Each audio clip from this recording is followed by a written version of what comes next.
Hi hello മിഷേനി here. ഇന്ന് നമ്മൾ നോക്കുന്ന ടോപ്പിക്ക് നിങ്ങൾക്ക് വേണമെങ്കിൽ ഒരു വ്യക്തിയെ ചിന്തിച്ച് കാണാം.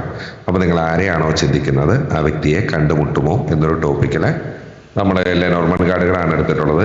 ജനറൽ റീഡിംഗ് ആണ്, ടൈംലെസ് റീഡിംഗ് ആണ്. എപ്പോഴാണ് കാണുന്നത് ആ സമയത്തെ സാഹചര്യങ്ങളായിട്ട് റെസനേറ്റ് ആകുന്നുണ്ടോ നോക്കാം. ഇത് ഈ പറയുന്ന ഒരു കാര്യങ്ങളും ഫോഴ്സ് ചെയ്ത് റെസനേറ്റ് ചെയ്യേണ്ട ആവശ്യമില്ല. നിങ്ങളുടെ ഒരു വ്യക്തമായ എനർജി കാര്യങ്ങളൊക്കെ അറിയണമെങ്കിൽ അതിൽ വിശ്വാസം ഉണ്ടെങ്കിൽ നിങ്ങളുടെ ഒരു പേഴ്സണൽ റീഡിംഗ് എടുക്കുക. അത് നെഗറ്റീവും പോസിറ്റീവും അറിഞ്ഞ് മുന്നോട്ട് ഗൈഡൻസ് എടുത്ത് പോവാം. ഓക്കെ, ഇതൊക്കെ ഒരു വിശ്വാസമാണ്. അപ്പോൾ നമുക്ക് നോക്കാം. നിങ്ങൾക്ക് വേണമെങ്കിൽ ഒരു വ്യക്തിയെ ചിന്തിച്ച് കാണാം. ഞാനൊരു 9 കാർഡ് എടുത്തിട്ടുണ്ട്. അപ്പോൾ ഈ കാർഡുകൾ നമുക്കൊരു 12 തരത്തിൽ വിശകലനം ചെയ്യാൻ സാധിക്കും. അതെല്ലാം നമ്മൾ ഈ റീഡിങ്ങിൽ പറയുന്നുണ്ട്. വീഡിയോ കാണുന്നുണ്ടെങ്കിൽ പൂർണ്ണമായിട്ട് കാണാം. താല്പര്യമില്ലെങ്കിൽ ഇവിടെ സ്കിപ്പ് ചെയ്യാം, സമയം കളയാതിരിക്കാം. ഓക്കെ, അപ്പോൾ ഈ കാർഡിൻ്റെ സെൻറ്ററിൽ വന്നിട്ടുള്ളത് ഒരു ജെന്റിൽമാൻ്റെ കാർഡാണ്.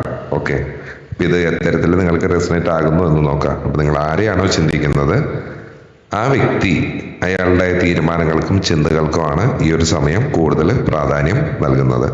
പൂർണ്ണമായിട്ട് ഈ ഒരു റീഡിങ് അയാളെയും ആ ഒരു വ്യക്തി, അതൊരാണാണെങ്കിൽ അയാളെയും നിങ്ങളുടെ ആ ഒരു ചോദ്യം എന്താ പറയുക, ആ വ്യക്തിയെ കണ്ടുമുട്ടുമോ എന്നൊരു ചോദ്യത്തിനെ ആസ്പദമാക്കിയിട്ടാണ് നൽകുന്നത്. എൻ്റെ ഒരു ഭൂതകാലം നോക്കുമ്പോൾ കോഫിൻ വന്നിട്ടുണ്ട്, ഹൗസ് വന്നിട്ടുണ്ട്, കീ വന്നിട്ടുണ്ട്. ഒരു ബന്ധത്തിലോ ഒരു ആശയവിനിമയത്തിലോ ഉണ്ടായ പെട്ടെന്ന് ഉള്ള ഒരു അവസാനം അല്ലെങ്കിൽ ഒരു നിശ്ചലാവസ്ഥ, അതിനെയാണ് ഈ കോഫിൻ കാർഡ് സൂചിപ്പിക്കുന്നത്. അത് നിങ്ങളെ വൈകാരികമായിട്ട് ബാധിച്ചു, അതാണ് ഹൗസ് പറയുന്നത്.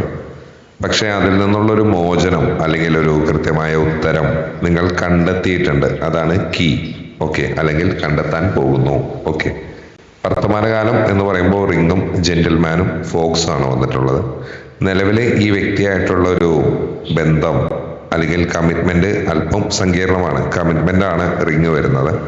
ഇവിടെ ഒരു കുറുക്കൻ വന്നതുകൊണ്ട്, ഫോക്സ് വന്നതുകൊണ്ട് ഒന്നുകിൽ അവർ എന്തൊക്കെയോ മറച്ചു വെക്കുന്നു, അല്ലെങ്കിൽ ഈ ഒരു ബന്ധത്തിൽ വളരെ തന്ത്രപരമായിട്ടാണ് നിങ്ങളോ അവരോ ഇടപെടുന്നത്. ഓക്കെ, ഒരു ഫ്യൂച്ചറിനെ പറ്റി പറയുമ്പോൾ ട്രീ വരുന്നുണ്ട്, ക്രോസ് റോഡ് വരുന്നുണ്ട്, ഷിപ്പ് വരുന്നുണ്ട്. വളരെ സാവധാനത്തിലുള്ള ഒരു വളർച്ചയും കാത്തിരിപ്പും ആവശ്യമാണ്. ഒരു മരം വലുതാകുന്ന പോലെ ഭാവിയിൽ ഒരു പ്രധാനപ്പെട്ട തീരുമാനമെടുക്കേണ്ടുന്ന ഒരു ഘട്ടം വരും, ഒരു ക്രോസ് റോഡ് വരും എന്ന് പറയുന്നുണ്ട്. അതിനുശേഷം ഒരു യാത്രയോ അല്ലെങ്കിൽ മുന്നോട്ടുള്ള ഒരു ചലനമോ ഈ ബന്ധത്തിൽ സംഭവിക്കും. ഒരു ഷിപ്പ് അത് സംഭവിക്കും എന്നാണ് പറയുന്നത്. ഇതിലെ വെർട്ടിക്കലായിട്ട് നമ്മൾ നോക്കുമ്പോൾ കോഫിനും റിങ്ങും ട്രീ ആണ് വരുന്നത്. അതിലൊരു പ്രശ്ന കാരണം എന്ന് പറഞ്ഞാൽ പഴയൊരു ബന്ധത്തിന്റെ തകർച്ചയോ അല്ലെങ്കിൽ ഒരു നിശ്ചലമായിട്ടുള്ള ഒരു അവസ്ഥയോ ആണ്. ഇപ്പൊ ചിലപ്പോൾ നിങ്ങൾ നോ കോണ്ടാക്ട് ആയിട്ട് കുറച്ച് നാളുകളായിട്ടുണ്ടാകാം, പണ്ടത്തെ പോലെ ആ ബന്ധത്തിൽ നിന്ന് മാറിയിട്ടും കുറച്ച് നാളുകളായിട്ടുണ്ടാകാം. ഈ ഒരു ബന്ധത്തിനെ, ആ റിങ്ങിനെ ബാധിച്ചിട്ടുണ്ട്. ഇത് മാറാൻ ഒരുപാട് സമയമെടുക്കുന്നതായിട്ട് ട്രീയുടെ കാർഡ് പറയുന്നുണ്ട്. നിലവിലെ ഫോക്കസ് എന്ന് പറഞ്ഞാൽ ഹൗസും ജെന്റിൽമാനും ക്രോസ് റോഡും ആണ് വന്നിട്ടുള്ളത്. ആ ഒരു വ്യക്തി അത് ചിലപ്പോൾ ജെന്റിൽമാൻ ആയിരിക്കാം. ഇപ്പോൾ അവരുടെ വ്യക്തിപരമായ അല്ലെങ്കിൽ കരിയർ സംബന്ധമായിട്ടുള്ള അല്ലെങ്കിൽ കുടുംബപരമായിട്ടുള്ള കാര്യങ്ങളിലും അവരുടെ ഹൗസ് സംബന്ധമായിട്ടുള്ള കാര്യങ്ങളിലും പ്രധാന തീരുമാനം എടുക്കുന്നതിലും കുടുങ്ങിക്കിടക്കുന്നൊരു അവസ്ഥയായിരിക്കാം. ഈ ഫ്യൂച്ചറിലേക്കുള്ളൊരു ഇതെന്ന് പറഞ്ഞാൽ കീ വരുന്നുണ്ട്, ഫോക്സ് വരുന്നുണ്ട്, ഷിപ്പ്. ബുദ്ധിപൂർവ്വമുള്ള ഒരു നീക്കങ്ങളിലൂടെ പ്രശ്നങ്ങൾക്കുള്ള ഒരു പരിഹാരം കീ കണ്ടെത്താൻ സാധിക്കുന്നു. നിങ്ങളിലേക്കുള്ളൊരു യാത്ര അല്ലെങ്കിൽ ഒരു മാറ്റം ഈ ഒരു ബന്ധത്തിൽ സംഭവിക്കുന്നുണ്ട്, അതാണ് ഷിപ്പ് പറയുന്നത്. അപ്പോൾ ഒരു സ്റ്റോറി പോലെ പറയുകയാണെങ്കിൽ ഒരു നിശ്ചലാവസ്ഥയിൽ നിന്ന്, കോഫിനിൽ നിന്ന് സുരക്ഷിതത്വത്തിലോട്ടാണ് അത് വരുന്നത്, ഹൗസിലോട്ട്. അവിടെ നിന്നുള്ളൊരു പുതിയൊരു ഉറപ്പിലോട്ട്, കീ, അതിലോട്ട് കാര്യങ്ങൾ നീങ്ങുന്നു.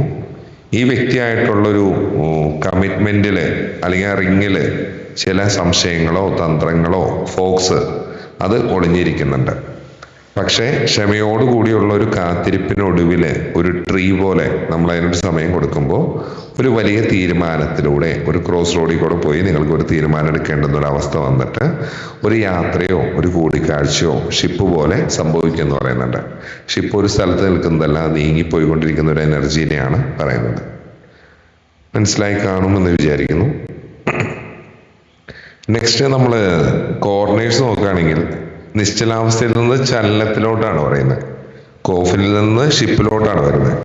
ഈ ഒരു മാറ്റത്തിന് സമയവും ക്ഷമയും അത്യാവശ്യമാണ്. ക്ഷമ എന്ന് പറഞ്ഞാൽ ട്രീ, അതിൻ്റെ ഒരു വേരുകൾ ആഴത്തിലോട്ട് ഇറങ്ങേണ്ടുന്ന ഒരു സമയം ആവശ്യമാണ്. തീർച്ചയായിട്ടും ഒരു പോസിറ്റീവായിട്ടുള്ള ഒരു പരിഹാരം ഉണ്ടാകും എന്ന് തന്നെയാണ് പറയുന്നത്. ഒരു കീ സൊല്യൂഷനായിട്ട് വന്നിട്ടുണ്ട്. അപ്പോൾ ഇത് പറയുന്നത് നിലവിലുള്ള തടസ്സങ്ങൾ മാറി മുന്നോട്ടുള്ള ഒരു യാത്ര സാധ്യമാകും എന്നാണ് പറയുന്നത്. കോണോട് കോണായിട്ട് നമ്മൾ നോക്കുമ്പോൾ കോഫിൻ, ജെന്റിൽമാൻ, ഷിപ്പ്. അപ്പോൾ അയാൾ എന്താ പറയുക, അല്ലെങ്കിൽ ആ ജെന്റിൽമാൻ ഒരു അവസാനത്തിൽ നിന്നോ നിരാശയിൽ നിന്നോ കോഫിനിലോട്ട് മുന്നോട്ട് യാത്ര ചെയ്യാൻ വേണ്ടിയിട്ട് ഒരു ഷിപ്പിന്റെ എനർജിയിലോട്ട് തയ്യാറെടുക്കുന്നു. ഓക്കെ, നെക്സ്റ്റ് ട്രീയും ജെന്റിൽമാനും കീയാണ് വരുന്നത്. അവരുടെ വൈകാരികമായിട്ടുള്ള ഒരു സൗഖ്യം, ഒരു ട്രീ കൈവരുമ്പോൾ മാത്രമാണ് നിങ്ങൾക്ക് അനുകൂലമായിട്ടുള്ളൊരു ആൻസർ ലഭിക്കുന്നുള്ളൂ. ഓക്കെ, നമ്മൾ ക്രോസ് ആയിട്ട് നോക്കുമ്പോൾ ഹൗസ്, റിങ്, ഫോക്സ്, ക്രോസ് റോഡാണ് വരുന്നത്. സെന്ററിൽ ജെന്റിൽമാൻ ആണ്.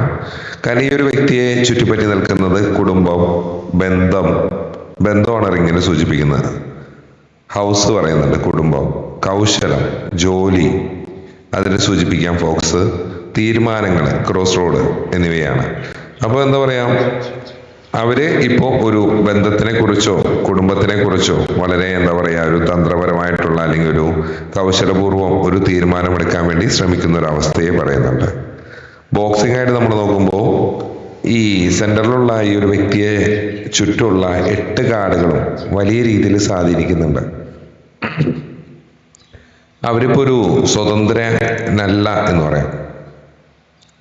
മറിച്ച് എന്താ പറയുക, ഒരുപാട് ചിന്തകള്, തീരുമാനങ്ങള് അതിനിടയിൽ പെട്ടു നിൽക്കുന്ന ഒരു അവസ്ഥ. പെയർ ചെയ്ത് നമ്മൾ നോക്കുകയാണെങ്കിൽ റിങ്ങും ജെന്റിൽമാനും വരുമ്പോൾ എന്താ പറയുക ഒരു വ്യക്തമായിട്ടുള്ള ഒരു കമ്മിറ്റ്മെന്റിനെയോ അല്ലെങ്കിൽ മുമ്പ് ഉണ്ടായിരുന്ന ഒരു സ്ട്രോങ് ആയിട്ടുള്ള ഒരു ബന്ധത്തിനെയോ ആണ് കാണിക്കുന്നത്.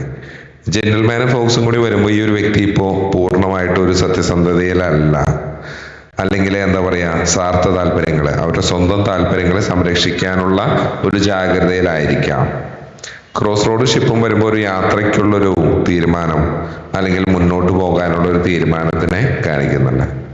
മിററിങ്ങിലെ കോഫിനും ഷിപ്പുമാണ് വരുന്നത്. ഒരു കാര്യത്തിന്റെ അവസാനവും പുതിയ ഒരു യാത്രയുടെ തുടക്കവും. നോ കോണ്ടാക്ട് ആണെങ്കിൽ അത് മാറി ഒരു മൂവ്മെന്റ് വരുന്ന ഒരു അവസ്ഥ. റിങ്ങും ഫോക്സും കൂടി വരുമ്പോൾ കമ്മിറ്റ്മെന്റില് അല്പം കൂടി ശ്രദ്ധ ആവശ്യമാണ് എന്ന് പറയുന്നുണ്ട്. കാരണം അവിടെ എന്താ പറയാ ഒരു വ്യക്തതയില്ലായ്മയോ ഒരു ക്ലാരിറ്റി കുറവോ വഞ്ചനകളോ തുറന്നു പറച്ചിലുകൾ ഇല്ലാതിരിക്കുകയോ അതിനുള്ള ഒരു സാധ്യതയൊക്കെ ഉണ്ട്. ഹൗസും ക്രോസ് റോഡും വരുമ്പോൾ സ്വന്തം സുരക്ഷിതത്തിനെ കുറിച്ചുള്ളൊരു നിർണായകമായിട്ടുള്ളൊരു തീരുമാനം, അത്തരം കാര്യങ്ങളാണ് കാണിക്കുന്നത്. അത് കരിയർ ആകാം, കുടുംബമാകാം, സാമ്പത്തിക ആകാം. ഓക്കെ, നമ്മൾ നൈറ്റിങ് വെച്ച് നോക്കുമ്പോൾ കീ, റിങ്, ക്രോസ് റോഡാണ് വരുന്നത്. ആ ഒരു കണ്ടുമുട്ടുമോ എന്നൊരു ചോദ്യത്തിന് ആ വ്യക്തി എടുക്കാൻ പോകുന്നൊരു തീരുമാനത്തിലാണ്. കാരണം ഷിപ്പും ഒരു യാത്ര, കൂടിക്കാഴ്ച, ഹൗസ് ആണെങ്കിൽ വീട്, ഒരു സ്ഥലം, റിങ് ഒരു ബന്ധം എന്നിവയ്ക്കായിട്ടാണ് ബന്ധിപ്പിക്കുന്നത്. അതായതുകൊണ്ട് കൂടിക്കാഴ്ചയ്ക്കുള്ള ഒരു സാധ്യതയുണ്ട്. കണ്ടുമുട്ടുമോ എന്ന് ചോദിച്ചാൽ തീർച്ചയായിട്ടും കണ്ടുമുട്ടും. ഓക്കെ, ഹൗസിന്റെ ഇത് വെച്ച് നോക്കുമ്പോൾ ക്രോസ് റോഡ് വന്നിരിക്കുന്നത് കോഫിന്റെ അവസാനമാണ്. അതായത് പഴയ കാര്യങ്ങൾ അവസാനിപ്പിച്ച് ഒരു പുതിയ തീരുമാനം എടുത്തേ മതിയാകൂ എന്നൊരു എനർജിയിലായിരിക്കാം ഈ റിലേഷൻഷിപ്പ് വന്നു നിൽക്കുന്നത്. ഇപ്പൊ നമ്മളെ ലാസ്റ്റ് കാർഡ് ഇപ്പൊ പറയുമ്പോൾ ഷിപ്പ് വരുന്നത് ഒരു സന്തോഷത്തിന്റെ സ്ഥാനത്താണ്. ഇതൊരു ആ ഒരു കൂടിക്കാഴ്ച സന്തോഷകരമായിരിക്കും എന്നാണ് അത് സൂചിപ്പിക്കുന്നത്. അപ്പോൾ ആ വ്യക്തിയെ കണ്ടുമുട്ടുമോ എന്ന് ചോദിച്ചാൽ കണ്ടുമുട്ടാനുള്ള സാധ്യതയുണ്ട്. ലാസ്റ്റ് ക്രോസ് റോഡും ഷിപ്പും ഒക്കെ വിജയത്തിനെ സൂചിപ്പിക്കുന്ന കീ എന്ന് പറഞ്ഞ കാർഡൊക്കെ ഉണ്ട്. കൂടിക്കാഴ്ചയുണ്ട്, ആശയവിനിമയം പുനരാരംഭിക്കും എന്നൊരു ഉറപ്പ് നൽകുന്നുണ്ട്. പക്ഷെ അത് പെട്ടെന്ന് സംഭവിക്കുന്ന ഒന്നല്ല. കാർഡ് പറയുന്ന പോലെ ട്രീ സമയമെടുക്കും. ഓക്കെ, വളരാൻ സമയമെടുക്കും. ഇതിലെ പോസിറ്റീവായിട്ടുള്ള കാര്യങ്ങൾ എന്ന് പറഞ്ഞാൽ കീ 33 ആണ് വരുന്നത്.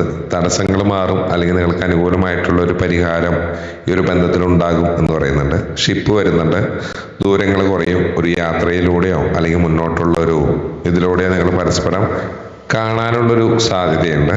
ട്രീ വരുന്നുണ്ട്, ട്രീ 5 ആണ് വരുന്നത്. ഇത് ആഴത്തിലുള്ളൊരു ബന്ധമാണ്. ചിലപ്പോൾ മേ ബി ഒരു കാർമിക് കണക്ഷൻ ആകാം, പെട്ടെന്ന് അവസാനിക്കുന്ന ഒന്നല്ല എന്ന് പറയുന്നുണ്ട്. നെഗറ്റീവ് വശങ്ങളായിട്ട് പറയുമ്പോൾ കോഫിനാണ്. നിലവിൽ ഒരു നിശ്ചലാവസ്ഥ അല്ലെങ്കിൽ സംസാരിക്കാത്ത അവസ്ഥ, നോ കോണ്ടാക്ട് അതൊക്കെ ഉണ്ടാകാം. ഫോക്സ് വരുമ്പോൾ 14 ആണ്. ആ വ്യക്തി പൂർണ്ണമായിട്ടും തുറന്ന് സംസാരിക്കുന്നില്ല. അവരുടെ പ്രശ്നങ്ങളായിരിക്കാം, അല്ലെങ്കിൽ അവരുടെ അത്തരം കാര്യങ്ങളൊന്നും അവർ തുറന്നു പറയുന്നതായിട്ട് കാണുന്നില്ല. അല്ലെങ്കിൽ അവർക്ക് ഇപ്പോഴത്തെ അവസ്ഥയിൽ മറ്റു കാര്യങ്ങൾക്ക് പ്രയോറിറ്റി ഉണ്ടാകാം. അവർ സ്വന്തം സുരക്ഷയെക്കുറിച്ച് മാത്രം ചിന്തിച്ച് തന്ത്രപരമായി അല്ലെങ്കിൽ മാറി നിൽക്കുന്നൊരവസ്ഥ കാര്യങ്ങളെ പറയുന്നുണ്ട്. കാരണം അവരിപ്പോഴൊരു ആശയക്കുഴപ്പത്തിലാണ്. ക്രോസ് റോഡ് കാണിക്കുന്നുണ്ട്. രണ്ട് വഴികൾക്ക് മുന്നിൽ നിൽക്കുന്നൊരവസ്ഥ. ഏത് തിരഞ്ഞെടുക്കണം, എന്ത് വേണമെന്ന് അറിയാത്തൊരവസ്ഥയായിരിക്കാം. ഇതിലെ നമുക്ക് റെമഡീസ് എന്ന് പറയുമ്പോൾ ട്രീ കാർഡ് വന്നതുകൊണ്ട് കാര്യങ്ങൾ നമ്മൾ നിർബന്ധിച്ച് വേഗത്തിലാക്കാൻ ശ്രമിച്ചാൽ അതൊരു വിപരീതമായിട്ടുള്ളൊരു ഫലമായിരിക്കും നൽകുന്നത്. കാര്യങ്ങൾ നാച്ചുറലായിട്ട് നടക്കാൻ വേണ്ടി സമയം നൽകാൻ വേണ്ടി പറയുന്നുണ്ട്. അമിതമായിട്ടുള്ളൊരു കോൺഫിഡൻസ് ഒഴിവാക്കുക. ഓക്കെ, വൈകാരികമായി അല്പം അകലം പാലിച്ച് ബുദ്ധിപൂർവം കാര്യങ്ങളെ വിലയിരുത്താൻ പറയുന്നുണ്ട്.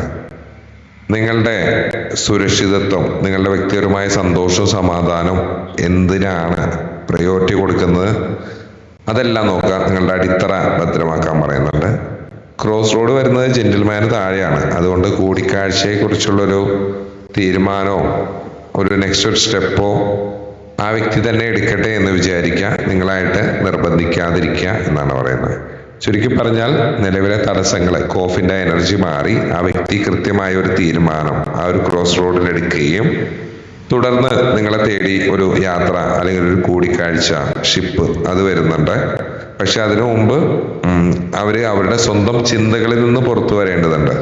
നിങ്ങളുടെ ഭാഗത്തു നിന്നും ബുദ്ധിപൂർവമുള്ള ഒരു കാത്തിരിപ്പിനെയാണ് അതിനെയാണ് വേണ്ടത് എന്ന് പറയുന്നുണ്ട്. കാരണം ഈ മരങ്ങൾ വളരാൻ സമയമെടുക്കുന്ന പോലെ ഈ കൂടിക്കാഴ്ച പെട്ടെന്ന് നടക്കുന്ന ഒരു കാര്യമല്ല. ഇതിന് ക്ഷമ ആവശ്യമാണ്. ഒരു പക്ഷേ 5 ആഴ്ചയോ 5 മാസമൊക്കെ മേ ബി എടുത്തേക്കാം. ആ ട്രീയുടെ നമ്പർ വെച്ച് പറഞ്ഞതാണ്. ഷിപ്പ്, കപ്പലൊരു നീണ്ട യാത്രേനെയാണ് സൂചിപ്പിക്കുന്നത്. ഓക്കെ, ക്രോസ് റോഡ് ഒരു മാറ്റത്തിന്റെ സമയമാണ് എന്നാണ് പറയുന്നത്. അപ്പോൾ 3 തുടങ്ങി ഒരു 5 മാസത്തിനുള്ള മേ ബി നിങ്ങൾക്ക് ഈ കാര്യങ്ങളിലൊരു വ്യക്തത വരും. ഒരു യാത്രയിലൂടെയോ മാറ്റത്തിലൂടെയോ നിങ്ങൾ തമ്മിൽ കാണാനുള്ള ഒരു അവസരം ഒരുങ്ങാനുള്ള ഒരു സാധ്യതയുണ്ട്. കാരണം ഇതിൽ ഒരുപാട് ഹൃദയങ്ങളുടെ കാർഡ് വന്നിട്ടുണ്ട്. മുകളിൽ കൂടിയുള്ളൊരു തർക്കങ്ങൾ ഉണ്ടെങ്കിലും ഈ ഒരു ബന്ധത്തിൽ ആഴത്തിലുള്ള വൈകാരികമായിട്ടുള്ള ഒരു അടുപ്പം രണ്ടുപേർക്കുണ്ട് എന്ന് പറയുന്നുണ്ട്. ഡയമണ്ട്സ് വരുമ്പോൾ ഊർജത്തിനെയും പെട്ടെന്നുള്ള തീരുമാനങ്ങളൊക്കെയാണ് സൂചിപ്പിക്കുന്നത്. നിങ്ങളുടെ ഒരു പ്രശ്നപരിഹാരം പെട്ടെന്നുള്ളൊരു തീരുമാനത്തിലൂടെ സംഭവിക്കും എന്നത് വ്യക്തമാക്കുന്നുണ്ട്. ക്ലബ്സിന്റെ കാർഡ് വരുമ്പോൾ സാധ്യതകളെയും പ്രായോഗിക ബുദ്ധിനെയാണ് കാണിക്കുന്നത്. കമ്മിറ്റ്മെന്റിന്റെ കാര്യത്തിൽ ആ വ്യക്തി വളരെ പ്രായോഗികമായി ചിന്തിക്കുന്നുണ്ടാകാം, അല്ലെങ്കിൽ നിങ്ങൾ ചിന്തിക്കുന്നുണ്ടാകാം. വൈകാരികതയേക്കാൾ കൂടുതലായി സുരക്ഷിതത്വമല്ലേ, അതിനു വേണ്ടിയിട്ടായിരിക്കാം ആ വ്യക്തി ഇപ്പോൾ മുൻഗണന നൽകുന്നത്. പിന്നെ ഈ ഒരു വ്യക്തി ഒരുപക്ഷെ ഒരു സർവൈവൽ മോഡിലായിരിക്കാം. ഓക്കെ, പഴയ എന്തോ ഒരു അനുഭവങ്ങളുടെ വെളിച്ചത്തിൽ അവർക്ക് നിങ്ങളെയോ അല്ലെങ്കിൽ നിങ്ങളുടെ ഈ ഒരു സാഹചര്യത്തിനെയോ പൂർണ്ണമായിട്ട് വിശ്വസിക്കാൻ കഴിയുന്നുണ്ടാവില്ല. അല്ലെങ്കിൽ സ്വയം സംരക്ഷിക്കാൻ വേണ്ടി അവർ ഒരു മതില് പണിതിട്ടുണ്ടാകാം. ഈ ബന്ധം മുന്നോട്ട് കൊണ്ടുപോകുന്നതിനെ കുറിച്ച് അവർക്ക് ചില ഭയങ്ങളോ സംശയങ്ങളോ ഉണ്ടാകാം. അവരെല്ലാ വശങ്ങളും ചിന്തിച്ച് വളരെ കരുതലോടുകൂടി മാത്രമേ ഒരു തീരുമാനമെടുക്കൂ എന്ന് പറയുന്നുണ്ട്. അതിന് മേ ബി സമയമെടുത്തേക്കാം. പിന്നെ സ്പ്രെഡിന്റെ തുടക്കത്തിൽ പറയുമ്പോൾ കോഫിൻ കാർഡ് വരുന്നത് നിങ്ങളിൽ ഇപ്പോഴുള്ള ഒരു നിരാശയും വിഷമാണ് പറയുന്നത്. പഴയ കാര്യങ്ങളെക്കുറിച്ചുള്ള അമിതമായിട്ടുള്ള ചിന്തകൾ അവസാനിപ്പിക്കുക. നിങ്ങൾ സ്വയം മാറാൻ തയ്യാറായാൽ മാത്രമാണ് ആ ഒരു കൂടിക്കാഴ്ച എളുപ്പത്തിൽ സാധ്യമാകൂ എന്ന് പറയുന്നുണ്ട്. മരം പോലെ തന്നെ ഉറച്ചു നിൽക്കുക. ഓക്കെ, മെഡിറ്റേഷൻ കാര്യങ്ങൾ ചെയ്യുന്നത് നല്ലതാണ്. കാരണം മനസ്സിന് കൂടുതൽ സമാധാനം നൽകുമെന്ന് പറയുന്നുണ്ട്. അപ്പോൾ ഇത്തരം കാര്യങ്ങളാണ് ഇപ്പോൾ നിങ്ങൾ ആ വ്യക്തിയെ കണ്ടുമുട്ടുമോ എന്നൊരു ടോപ്പിക്കിൽ നമ്മൾ ഈ കാർഡിൽ എടുത്തത്. നമ്മളിപ്പോൾ എല്ലാ രീതിയിലും ഇതിനെ വിശകലനം ചെയ്ത് പറഞ്ഞിട്ടുണ്ട്. നിങ്ങൾക്ക് റെസനേറ്റ് ആകുന്നുണ്ടോ നോക്കാം. ഇതിൽ പറഞ്ഞ ഒരു കാര്യങ്ങൾ ഫോഴ്സ് ചെയ്ത് റെസനേറ്റ് ചെയ്യേണ്ട ഒരു ആവശ്യമില്ല. ഇത് നമ്മളുടെ ഒരു വിശ്വാസത്തിന്റെ അടിസ്ഥാനത്തിൽ നമ്മൾ ചെയ്യുന്നൊരു കാര്യം മാത്രമാണ്. അപ്പോൾ നിങ്ങൾക്ക് റെസനേറ്റ് ആവുന്നോ ഇല്ലയോ, അത് നിങ്ങൾ അങ്ങനെ ഒരു ടാരോ ട്രേഡിങ്ങിന് വേണ്ടി ശ്രമിക്കുന്നുണ്ടെങ്കിൽ നെഗറ്റീവും പോസിറ്റീവും അല്ലാതെ സന്തോഷിപ്പിച്ച് മാത്രം പറയുന്നവരുടെ അടുത്ത് പോയിട്ട് കാര്യമില്ല. അത് ജസ്റ്റ് നമുക്ക് നൽകുന്നത് പ്രതീക്ഷയാണ്. ഓക്കെ, അപ്പോൾ കാര്യങ്ങൾ അറിഞ്ഞിട്ട് നിങ്ങൾക്കൊരു തീരുമാനം എടുക്കണമെങ്കിൽ തീരുമാനം എടുത്ത് മുന്നോട്ട് പോകാം. അല്ലെങ്കിൽ ഇത്തരം റീഡിങ്ങുകൾ കണ്ട് നിങ്ങൾക്കൊരു സ്വയം ചിന്തിക്കാനുള്ള ഒരു ഇത് വരുന്നുണ്ടെങ്കിൽ അത്തരത്തിൽ ചിന്തിച്ച് ഒരു മുന്നോട്ട് പോവുക. വെറുതെ കണ്ടിരുന്ന നിങ്ങളുടെ വിലപ്പെട്ട സമയം കളയാതിരിക്കുക. അറിയാതെ ഇതിൽ വന്നിട്ടുണ്ടെങ്കിൽ ജസ്റ്റ് കാണാൻ എന്താണെന്ന് അറിയാം. തീരുമാനം എടുക്കണമെങ്കിൽ അത് എടുക്കാം, പോവാം. അല്ലാതെ ഇവിടെ സ്റ്റക്കായി നിൽക്കാതിരിക്കാം. ഓക്കെ, നമ്മൾ ബ്രേസ്ലെറ്റുകളൊക്കെ ചെയ്യുന്നുണ്ട്. അത് വിശ്വാസത്തിന്റെ അടിസ്ഥാനത്തിലുള്ളതാണ്. അപ്പൊ അത് പലതരത്തിലെ വണ്ണം കൂടാൻ, വണ്ണം കുറയ്ക്കാൻ, അതേപോലെ മണി മാഗ്നറ്റ്, പണം, സെൽഫ് ഹീലിങ്ങിന് വേണ്ടിയിട്ട് കോൺഫിഡൻസ് കൂടാൻ, പേടികളിൽ നിന്ന് മാറാൻ, ബ്ലാക്ക് മാജിക് മാറാൻ, അങ്ങനെ പലതരത്തിലുള്ള ബ്രേസ്ലെറ്റുകൾ ലഭ്യമാണ്. താല്പര്യമുള്ളവർ വാങ്ങി ഉപയോഗിക്കാം. നല്ല രീതിയിൽ ക്ലെൻസ് ചെയ്ത് ഉപയോഗിച്ചാൽ റിസൾട്ട് കിട്ടിയവരുണ്ട്, കിട്ടാത്തവരുണ്ട്. താല്പര്യമുള്ളവർ ഇതൊക്കെ ചെയ്യാം. അത് നമ്മൾ ചെയ്യുന്നുണ്ട്. റീഡിങ് ചെയ്യുന്നുണ്ട്. നമ്മൾ ചെയ്യുന്ന റീഡിങ്ങുകൾ ഈ കാർഡുകളിലാണ്. കാരണം ഈ കാർഡുകൾക്ക് അല്പം കൂടി വ്യക്തത കൂടുതലാണ്. അപ്പോൾ നിങ്ങൾക്ക് നോക്കാം. താല്പര്യമുണ്ടെങ്കിൽ ആരെയും നിർബന്ധിക്കുന്നില്ല. അപ്പോൾ നമ്മൾ അടുത്തൊരു വീഡിയോ ആയിട്ട് വീണ്ടും കാണുന്നവരെ ബൈ ഫ്രം വിഷാനി.